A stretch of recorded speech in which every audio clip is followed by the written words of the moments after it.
Dear students, welcome to my YouTube channel. আজি এই chemistry প্ৰশ্ন কাকতখন সামাজিক মাধ্যমত ভাইৰেল হৈছে। কিছুমানে কৈ আছে যে এইটো 2025 বৰ্ষৰ কেমিষ্ট্ৰি প্ৰশ্ন কাকত। ইয়াৰ পিছতে অসমৰ শিক্ষামন্ত্ৰী ডক্টৰ ৰণোজ পেগুৱে ফেচবুকত পোষ্টৰ জৰিয়তে এনেদৰে তেখেতে কৈছে, a fake question paper of higher secondary exam today is circulating on social media. অৰ্থাৎ তেখেতে কৈছে যে এটা মিছা অৰ্থাৎ ফেক প্ৰশ্ন কাকত সামাজিক মাধ্যমত চাৰ্কুলেট হৈ আছে। ইট ইজ ফেক অৰ্থাৎ এইটো হৈছে মিছা। তাৰপিছত তেখেতে কৈছে the actual chemistry paper will have a different colour not the pink on চিন অনলাইন। এই প্ৰশ্ন কাকতৰ যিটো কালাৰ এই কালাৰটো হৈছে পিংক, কিন্তু 2025 বৰ্ষৰ যি প্ৰশ্ন কাকত থাকিব সেই প্ৰশ্ন কাকতৰ যিটো কালাৰ এই কালাৰটো ডিফাৰেণ্ট থাকিব। সেই প্ৰশ্ন কাকতৰ কালাৰটো পিংক নাথাকে।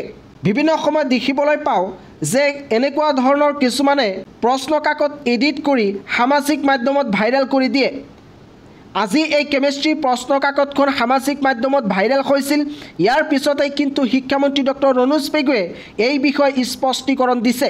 তেখেতে কৈছে যে এইটো ৰিয়েল প্ৰশ্ন কাকত নহয়, এইটো হৈছে এটা ফেক প্ৰশ্ন কাকত, আৰু যিটো অৰিজিনেল প্ৰশ্ন কাকত আছে সেই অৰিজিনেল প্ৰশ্ন কাকতৰ কালাৰটো পিংক নাথাকে, বেলেগ কালাৰ থাকিব।